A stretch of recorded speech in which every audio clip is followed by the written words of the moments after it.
16 to 1, a podcast about education, teaching, and learning.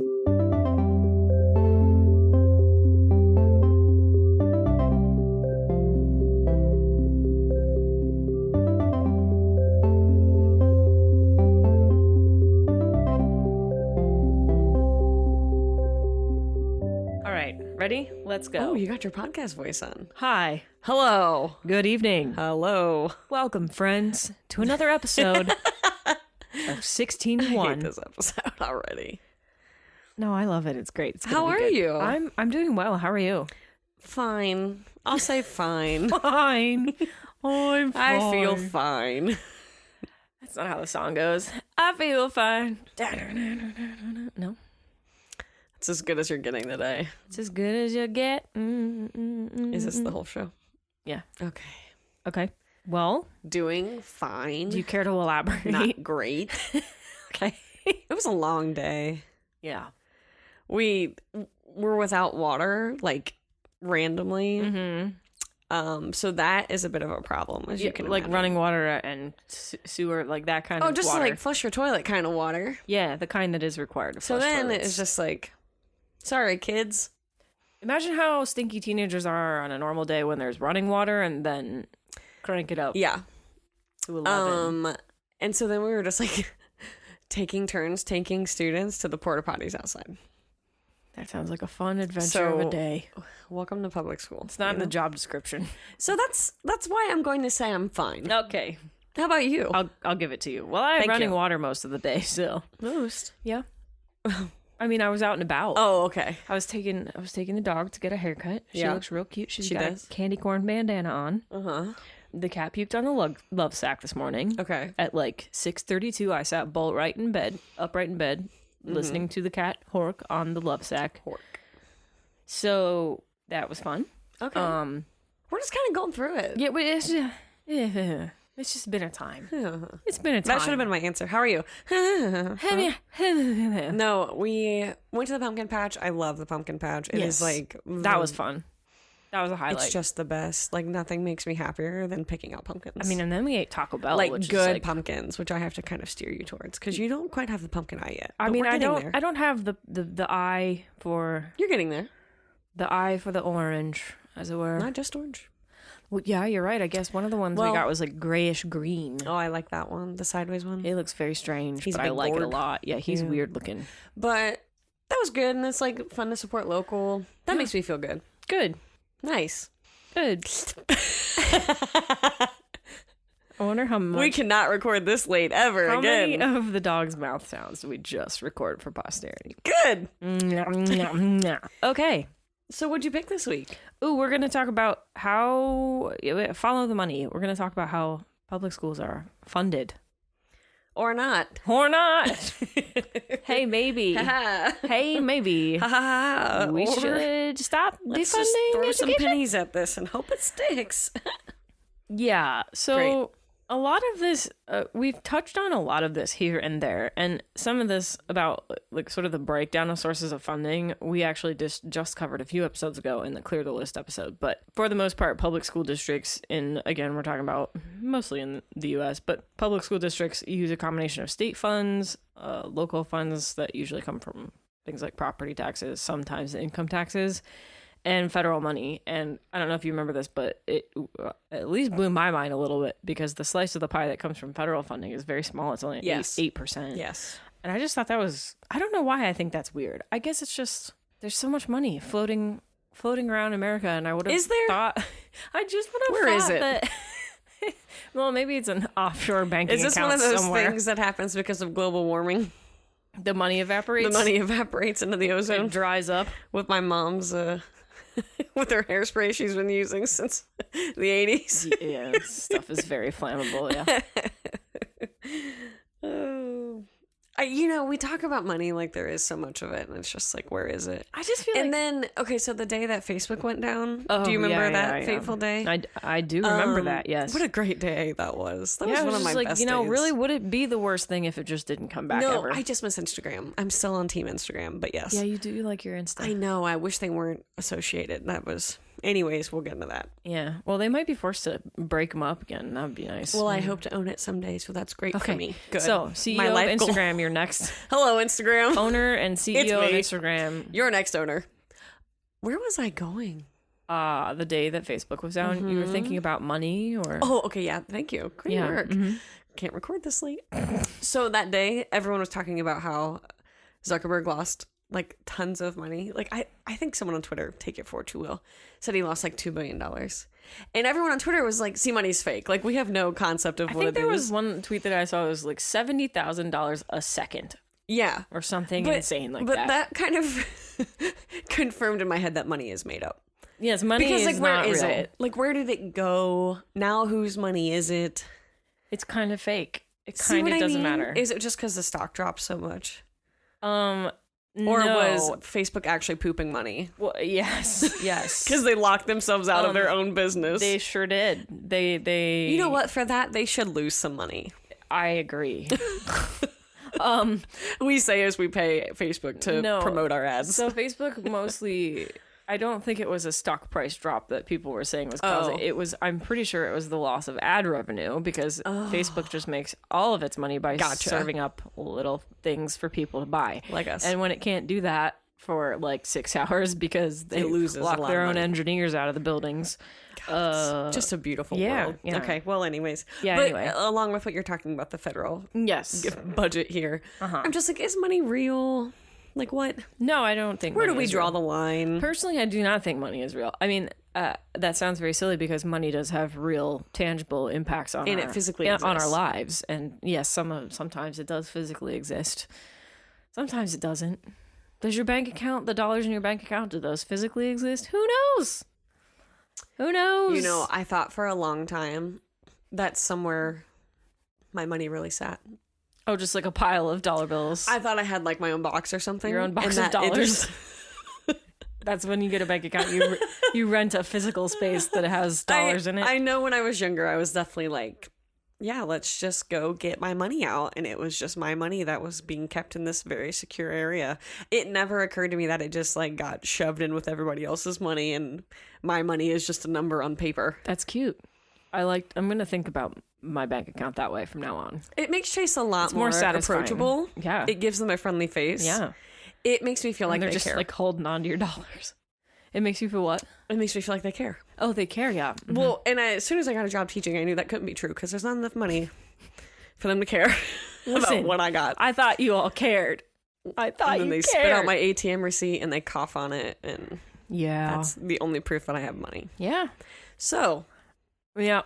Not sure how much of that's going to be kept, but we're keeping it all. We went through it. We're just keeping it all. Carry on. Okay, so anyway, back to this breakdown. So we did talk about it, but so the breakdown's about 48% of public school budgets come from state resources, and that includes, income, sales tax, and fees and other stuff. And then 44% is contributed locally, primarily through property taxes of homeowners in the area. Yeah, that last 8%, that's the federal part. Which it's like, it really does blow my mind. I don't know why to get credit. I don't know why I don't know why I expected better. Why of America, but I did. I think so. Of that 8%, a big part of it's distributed directly to local schools. You said the big part of the 8%. A big part. A large majority. 92% of that 8% of that tiny goes to amount. Title I. It really does. It's a lot of it's distributed directly to schools, and then so the federal government does not have authority to set unfunded mandates for local schools, which means schools and districts can always refuse federal money. Mm-hmm. It basically is like if there's strings attached to this money, they can and they choose don't not do the to accept strings, it. Mm-hmm. So that's possible, but I mean, oftentimes they will take the money that they can get, but they don't have to. But the programs that get funded by those federal dollars include, like you just mentioned, Title I. That's geared towards students from low-income families, provides money to local districts to improve academic performance of those students. English language acquisition, reading first, which is, I think it's kind of like a Head Start reading kind of type thing. Individuals with Disabilities and Education Act, which is, we mentioned that in our assistive technology episode just recently. I mean, that's where the money should be going. In my head, like, Well, we talked about how some of those technologies can be pricey. So this in is my head, of, I'm like, good, check. Yeah. Mm-hmm. Let's maybe throw like 10% next time. Let's bump it up 2%. It's okay. And you then, know how long that would take Congress to approve?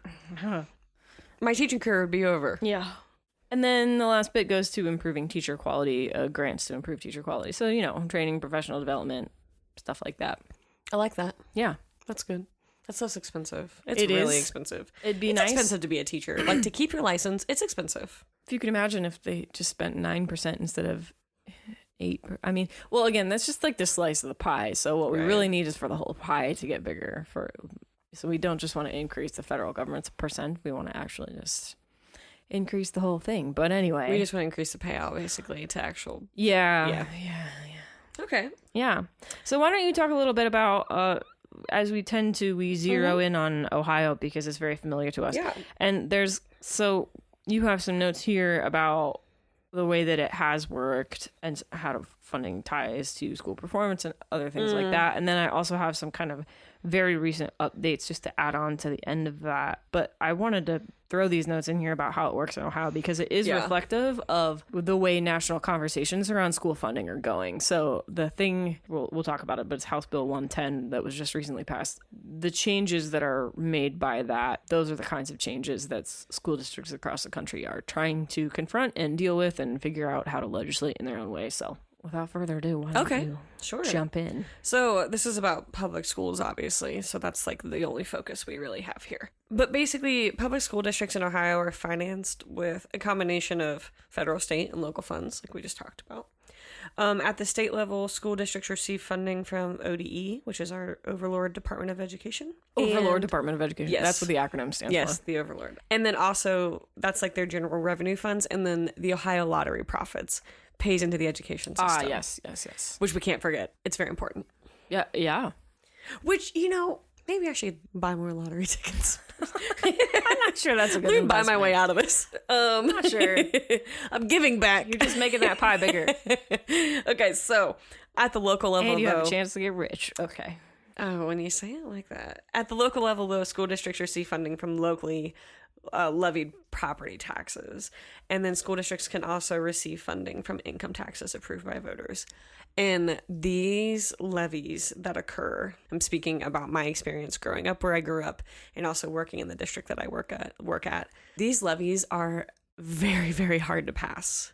I don't know if it's just our area of Ohio that is this way, but it is always an uphill battle to pass levies, is what I will say.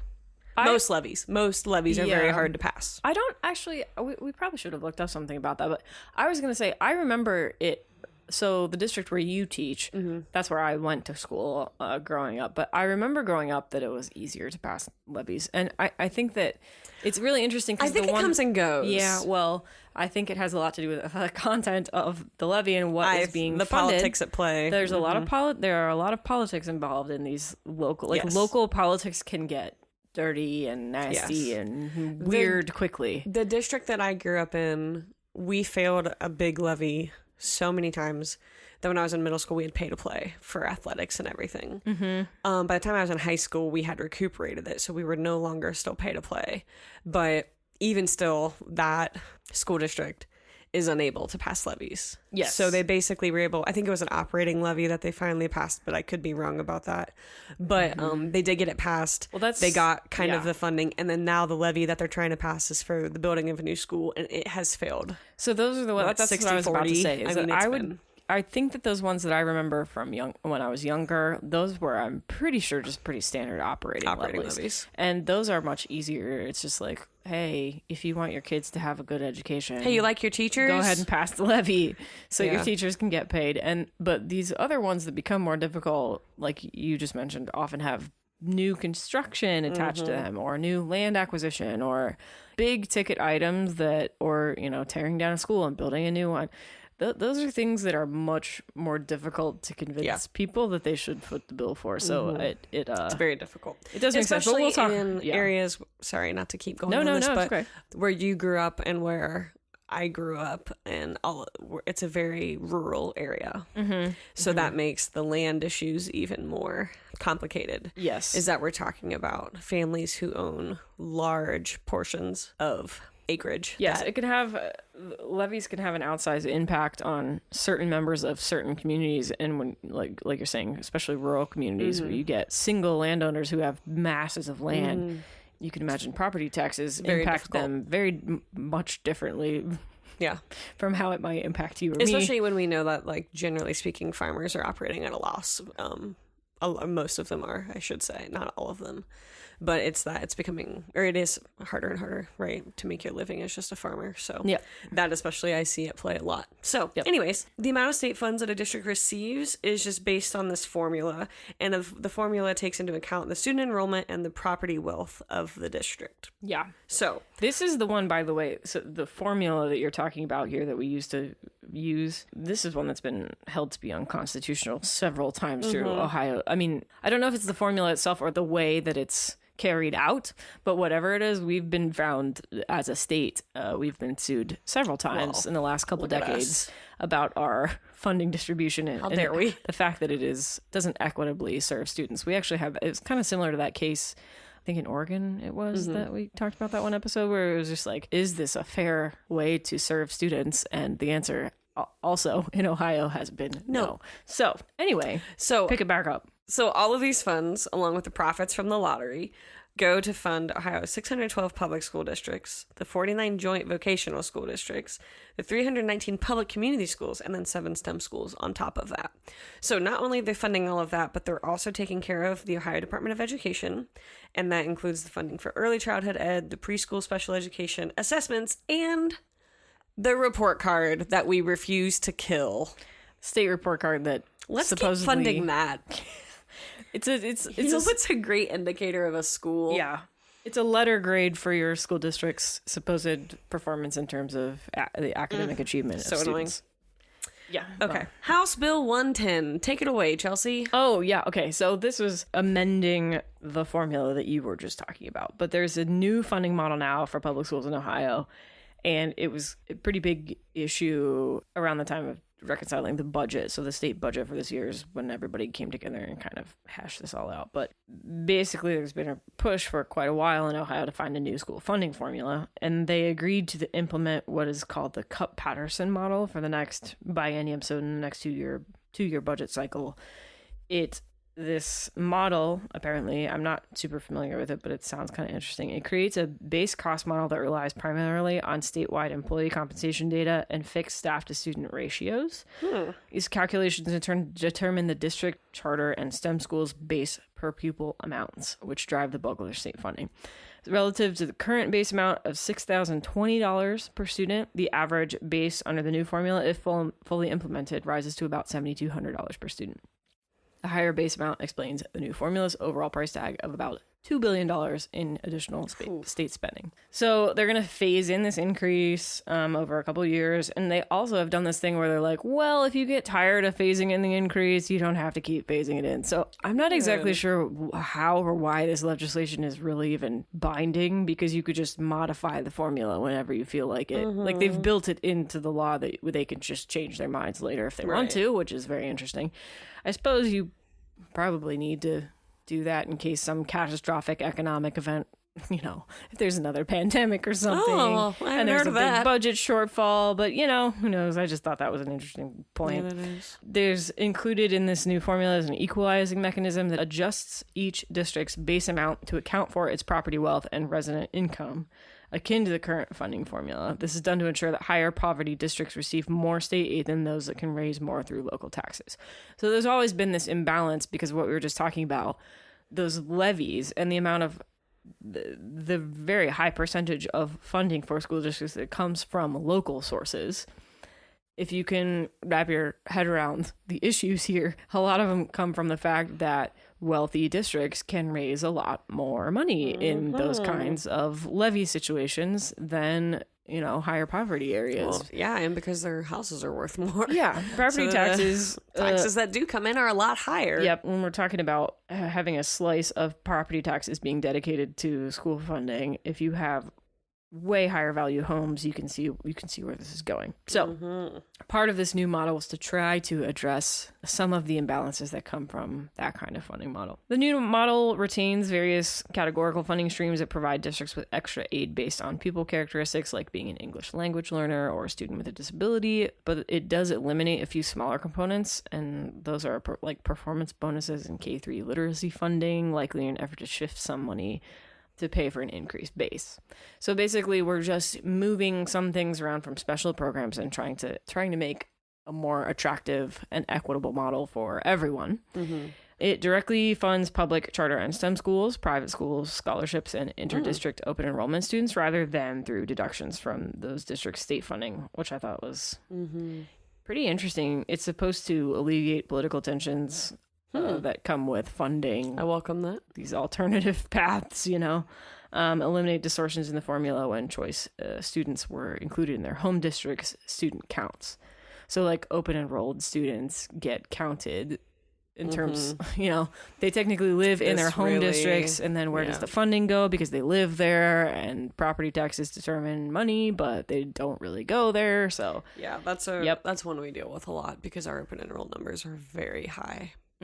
Yeah. So I would say that there are some criticisms of this new funding model for sure. I don't want to get too much more in the weeds about this, but it does attempt to address some of what has historically been an unconstitutional and pretty unfair funding model for students in Ohio. So you also had some notes in here about Colorado, which is another. They're kind of like a test kitchen for educational policy in Colorado. I don't know why that is, but they're historically kind of, I don't know. I just remember in grad school reading a lot about cases in Colorado, and Colorado, Tennessee, some states don't. I don't know. A lot of Texas stuff for some Texas reason. is just so big. I mean, it's hard not to pay attention to what's going on there. But yeah, why don't you tell us what's going on in what Colorado is trying to do? So each state, just like Ohio, obviously has its own formula for how they fund schools.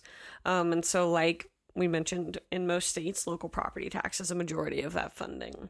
So Great Education Colorado reports on its website that due to the falling property tax revenues in Colorado in recent years, they've had to make up some of that difference through additional state funding. But because the recession has led to smaller state budgets as well, it's left school districts, right, in Colorado without enough money basically to go around. Like there isn't enough to support it. And so basically what's happening is that states like Colorado are taking advantage of the economic uptick to like not refund it, but to, build back what they need to be putting out into schools basically, because they've been losing it. But it's a really, really slow process. So since schools have to provide the basics like heat, electricity, and transportation, even though they've been dealing with all of these budget cuts, that means like in most schools, we see it happen in the classroom.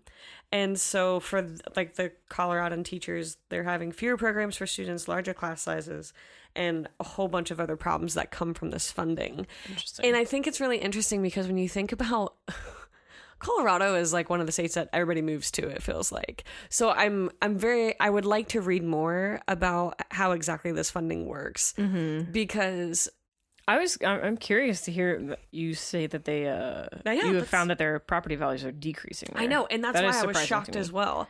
So I will do some more research on that. But basically, the long and short of it is that other states are facing the exact same problems that we are, and that it's not unique. You and I mean, I would definitely say that part of Ohio's change is definitely the timing of it is corresponding with what people are saying is like you're just talking about a temporary uptick in the economy. Yeah. They're like, oh, we got to recover all these funds. School districts everywhere are scrambling. If you think about it, I mean, it also does sort of make sense because Colorado's an expensive state. Everything there is expensive. Land is expensive.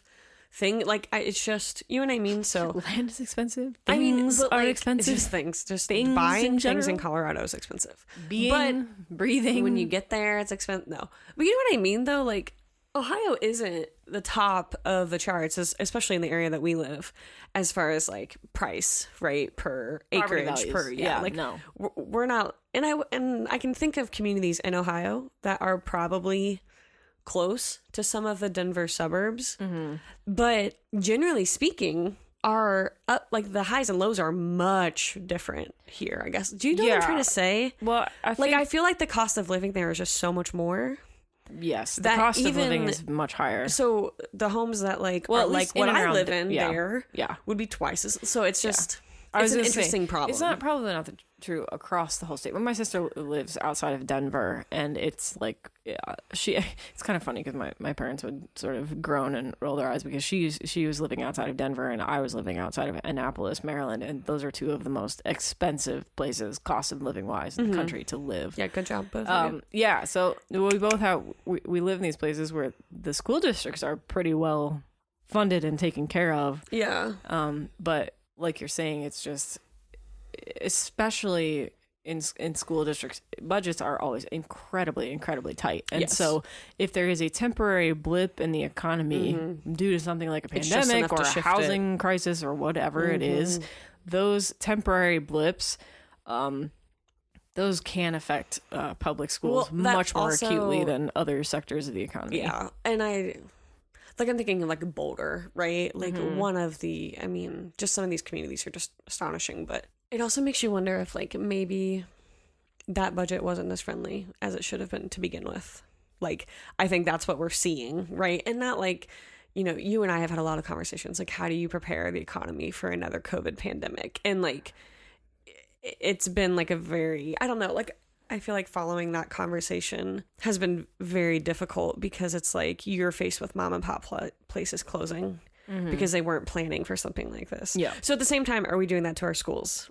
Are we not expecting? You know what I mean? Like, that's where I am. I think that Colorado is in an earlier stage of doing the same reconciliation that Ohio just tried to do. Now, whether or not it's going to work, I think everywhere across the country, the problems are being magnified by the economic effects of the pandemic. But I think that everywhere, because of the percentage of funding that comes from local sources, everywhere in this country, public school wise, is going to have to go through this same reckoning in terms of how do we provide equitable educations to students when our funding comes from local sources, and those local sources have wildly different absolute amounts of money to contribute, right?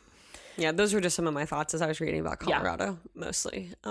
So not just a Ohio problem, for sure. It seems to be a national problem. I guess I can't say that certainly, but generally speaking, it reads that way. So no, for sure it is. Yeah. So a little bit about the options for school levies. Is that okay? Mm-hmm. So as we mentioned, property tax is the big one, right? For the collection of taxes charged on the value of the property. And then each district must follow a process described in Ohio law in order for those taxes to be levied on the property within the district. Is this how it is used everywhere? This unit of value? Mills. Is this common? Yeah, mills. So this is like a... When you go to the ballot box next month, it's like so many mills of things. You'll see if there are levies in place. And this is not just for school funding, obviously, but if there's any levy. Yeah, it's like our fire department. Right, right. So levy for like emergency services or levy for the operating budget for town hall or whatever it is, you will often see. Yeah, because I remember having a conversation with my parents about this. One of the first times I voted, there was a local measure, a levy, and I was just like, "What's a mill? What's a mill?" Yeah, it's not very well explained. Well, no, I mean, it's just 1/10 of a cent. It's one of those things that they should tell you in high school. That this is just a thing that you're going to need to know as an adult. But anyway, 1/10 of a percent or 1/10 of a cent in cash. And then the millage is the factor that's just applied to the assessed value, basically, so to produce that tax revenue. So they look at your home, all of these things, this magic math that occurs, and then they tax us. Yeah. They're trying to school. You're trying to figure out how many mills the levy so has, anytime we're like sent a flyer, it's like it'll be about this much for this much of a house or whatever. So they give you they try to put this language in easier so to understand. Each day it's like a penny or whatever, and it's like if you just stop buying a cup of coffee one time a month or whatever. Yeah, that's how much. That's how they sell it. But they don't say it like that on the ballot. They say it. They do it in terms of mills. So then when you get to the ballot and you're like, I think I want to support this, but that sounds like a lot of money. Right.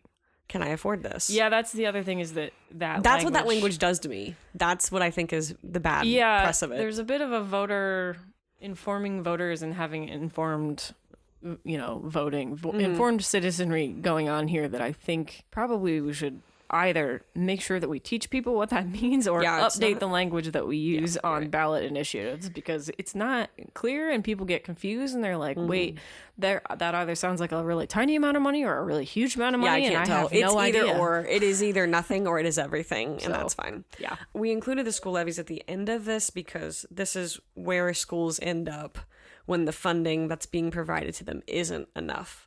So in like the district that Chelsea grew up in, the one that I work in, the one that I grew up in, like we are every so many years going back through the cycle of it's time for an operating levy or whatever. So there are operating expenses, there are general ongoing improvements, there are recreational purposes, specific permanent improvements, or classes of improvements. And these are all reasons for levies, basically.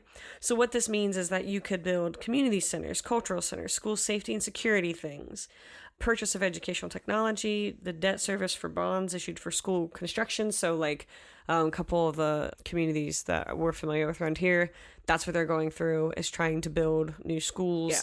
And not being able to get that passed at the millage that basically for the amount that they want. And so the one specific school district that I'm thinking of, they've gone a few times back to the ballot at different millages, basically saying, okay, we don't need to do all of these projects. We just need to focus on this. It's obviously easier to pass on a tax burden to people living in a district when you ease that tax burden somewhat. So a lot of times you might see a school reappear if you're voting, and it might be hopefully they normally go at least for a smaller amount, and it's because maybe they have changed the plan for the school or have changed other plans they were going to use for it. But I would say normally if you're voting on a levy for a school, it's usually operating or new construction. Yeah. Like generally speaking, those are the two most common that I've seen, at least. I guess the one thing that just a passing thought about school levies, I used to be of the mindset of just vote yes on every single school levy, because I would have said at that time, like, we just have to fund education and we have to do a better job of funding education. Yeah. But since that time, I've realized that the people who are in charge of putting together the levies and the legislation and the proposals for funding and spending in districts are not always the people who I would trust to have the best interests of students at heart. So unfortunately, there's now a kind of tension where I'm like, I really want to support this school district. I want to do what's best for these kids, but I don't think this levy is doing it. And I think that that's what a lot of schools face, regardless of thinking of the school that I grew up in. That's exactly how it was, trying to pass levies for us. Like, we got a new high school built when I was young and then couldn't get, they made you do pay to play for sports and for band and stuff like that in high school. So there's you also have, I was going to add, you have a couple more, people have to do class fundraisers for to put on proms or like to host graduations, to, like these are all the things that aren't to go to PD covered. Yeah. So like levies are great to help support these things, but even still, even by passing or not passing a levy, there are still things that fall on teachers and students to try to make ends meet, for sure, for these like normal experiences. But yeah, I mean, gosh, levies are just it's so slippery. I mean, I really just want to, I suppose I'm issuing a challenge to superintendents everywhere, but if you're in charge of a school district and you're a superintendent and you feel like you don't have support for a levy, it could be the case that your voters are all just deranged and they don't see the beauty of your plan, but it's probably something more along the lines of people do want to support their kids' learning environments and they want to support their teachers and they want to do all of that, but they don't agree with you that the way you're attempting to spend money is the way to best educate kids. Well, and also a lot of times, I mean, the school that I grew up in is currently unable to pass this levy to build the new school that they need. And one of the issues that the community is dealing with is that there was a focus to build an athletic field that didn't seem to be a top priority. And now they want to put out a levy to increase the taxes on, you know what I mean? And so these are the types of things that make it very hard for schools to pass levies. And so they built something that the district generally doesn't approve of too much in retrospect. The community generally does not support it. But now what building this one thing has done has created a big divide. And now because of, even though this thing is probably paid off by now, people are still like, well, you built that thing. So you built this thing that I didn't want to have built. Now I'm never going to trust you with my money. Or it didn't seem necessary, or it was fine. Like there's, you insert whatever thing you would like to support it with, but that's what a lot of schools are dealing with, right? And so then you have leadership changes. You might have a rollover of an entire new administration. They're fighting the battles that the people who've retired since have, you know what I mean? So it's very, very sticky. The local politics of it are horrible. The local politics of these things get really messy. So what this leaves for school, pretty much everything, right? So we have to raise money for extracurriculars, especially for music groups. I was a softball coach for a while, and we had to do some things to try to make sure we could cover. Now, there are like athletic boosters in the event, in like the case of my school, but it's still not enough to cover every single thing that we need. Boosters, by the way, is if you don't have a kid in school, or if you don't remember, if you weren't participating in groups in high school, booster groups are usually parent volunteer groups organized around raising money for supporting these programs. And then like I'm in charge of the senior class at the high school I teach at, so we help orchestrate graduation and the gift and all of those things. So we usually have to do a fundraiser to try to make some money for the gift, or junior prom requires fundraising. It's a gift that outgoing seniors leave to the school. Yeah. And that's why, referencing back to a previous episode, that's why things like Donors Choose and Amazon lists for classrooms exist, because we do not have the funding. Yep, right now I'm working with a couple of the new young teachers at my school about writing basically kind of a baby grant within our district to try to get some new books. But we have to search for these things, and you know what I mean? Like we have to learn how to write, not like true grants, but you know what I mean? Teachers have to wear many hats, and one of them is knowing how to write grant applications. Can you imagine? And then also just raising money to attend professional development. I've seen that happen a lot, especially when, like at my district, we don't get any allocated funds to do that. So you will see from time to time that there's a group of teachers who want to do this one specific type of training, and they'll try to fundraise for that. Yeah. So what does that mean? Stop defunding education. Maybe we should stop defunding I don't know. Defunding education. Might as well try. Maybe. But also that compels me to say, find ways to support locally when you can. Yeah. And also, if you are the person who is listening to this saying, I have some concerns with the district that I live in that is preventing me from voting yes for them, I would urge you to get to the bottom of that. Write a letter. Just do something. Like organize being mad at a district and kids that probably aren't really the kids you're mad at, or whoever it is you're mad at, you know. But also on the other side, for people who do own all of these things that get taxed, I get it too, you know? So maybe the federal government just coughs up 9%. Maybe 8.5. Add a few more dollars on there.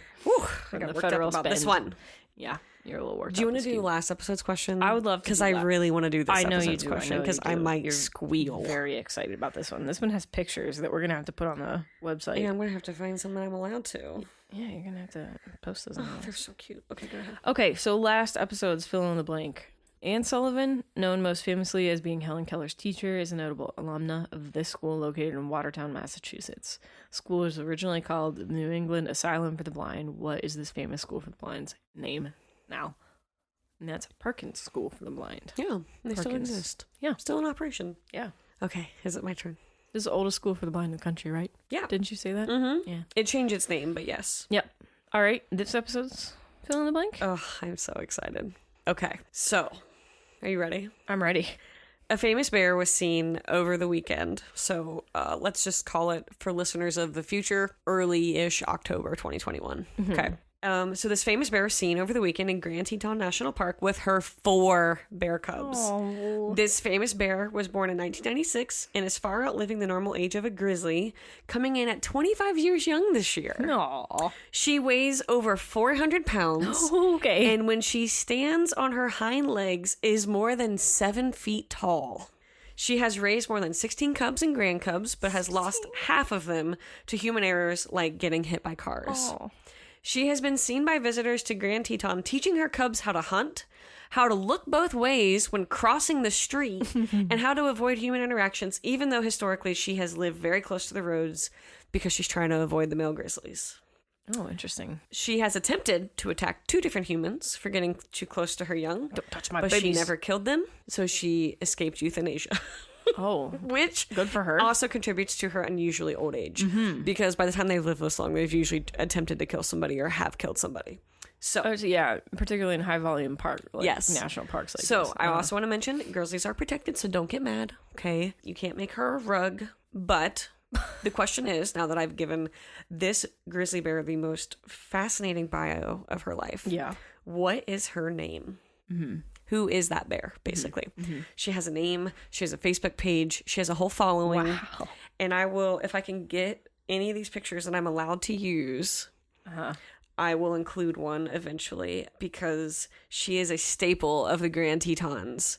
And especially because at least link to whoever took these photos or whatever. She has, she's been seen for, all of these years, rarely with one, usually with 2 or 3. And then cubs? Yes. Oh. And this, I think it was last year, she had 4. And somebody had actually said that they had killed her, and they were like gloating about it. And like the greater Grand Teton area got like super ticked. And because she's like their pet basically of the Grand Tetons. And so they were searching and searching for her, and they were very concerned that but she came out of hibernation late. Oh. She was just taking her time. Taking an extra long nap. If you got 4 cubs, you're going to need it. Yeah. So, my long story short, who is that famous grizzly from Grand Teton? That's pretty cute. Oh my gosh, they're so fuzzy. Yeah, don't pet them though. Yeah, we didn't get to see any bears there. Not this time. It was too hot. We saw bears in Yellowstone previous not summer. Grizzlies. No. I thought they were black bears. Yeah, I think you're right. They were black bears. We didn't see any of these guys. These not things the are grizzlies. 400 pounds and 7 feet tall. Yeah, that's a large bear. Ain't no way I'm going near her. Okay.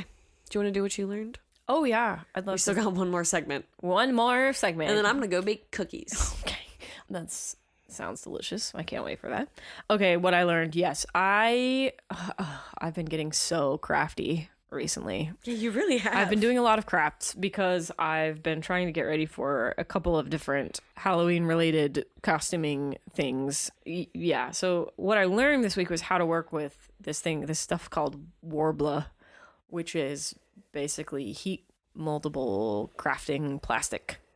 It comes in this big roll, and it just kind of feels like a big roll of like, I don't know, it's just like flat plastic basically, but it comes all rolled up, and you get a heat gun and you just sort of pass the heat gun over it a bit, and it gets really it's kind of like sticky and pliable, and then you mold it into whatever shape you want, and then pray that it stays where you tried to put it. And at the end, it will re-harden into whatever shape you made. I need to see this happen in real time. Yeah, I'm very interested. It's interesting. It's really expensive stuff. So that's primarily the reason that I have not played with it before now, because it's a super expensive hobby. But people who do, big time like cosplay type stuff, like people who make that kind of stuff for a living, they will use Warbler, and I've watched people craft with it in videos and tutorials and stuff, and I've always been interested to try it. Pro.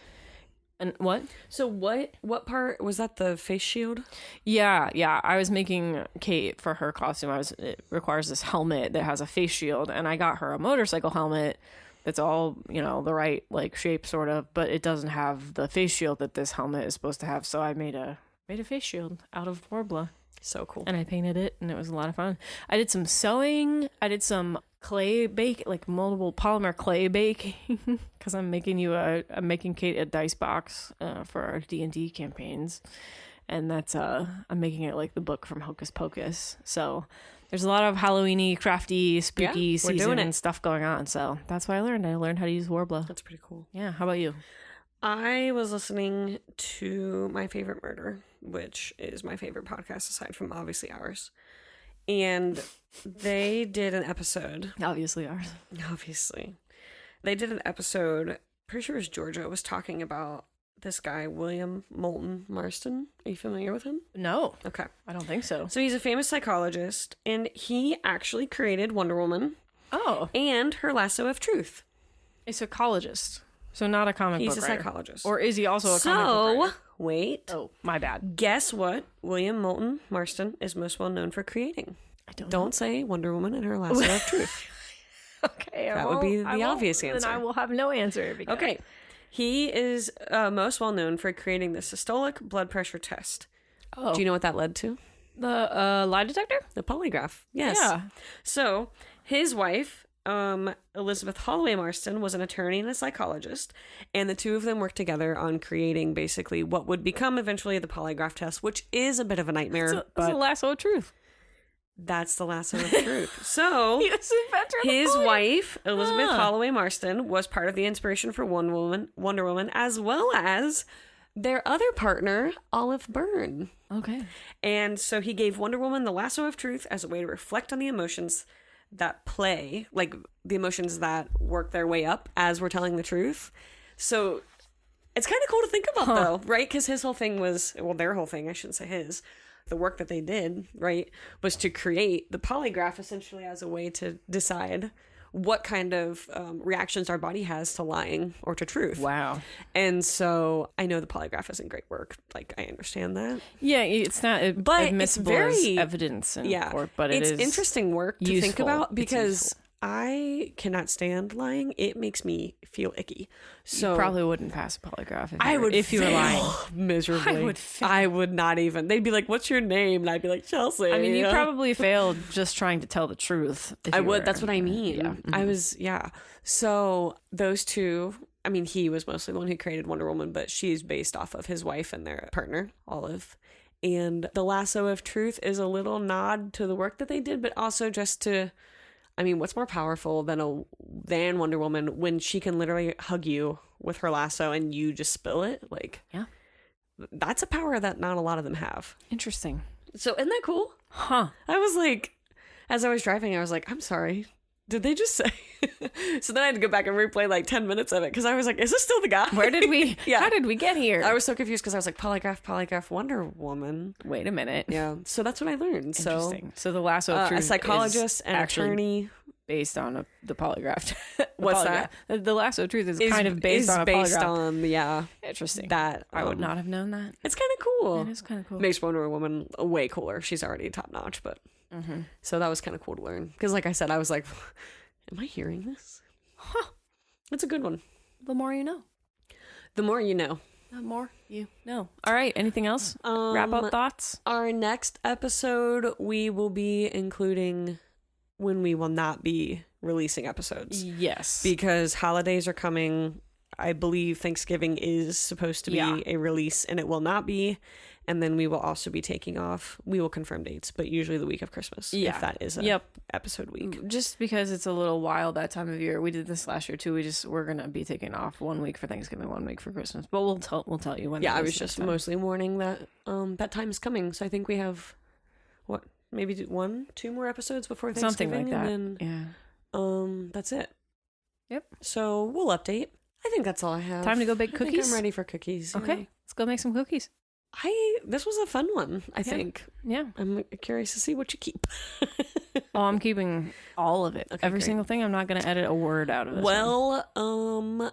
Great. You should probably make some weird noises now to play us out.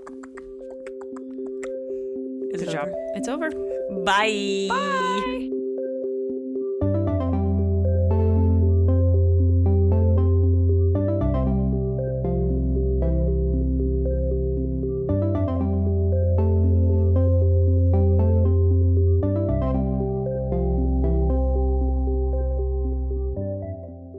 Listeners, thanks for supporting 16 to 1. We're trying to grow our audience, so please check us out at 16to1.com, all spelled out, and tell your friends about the show.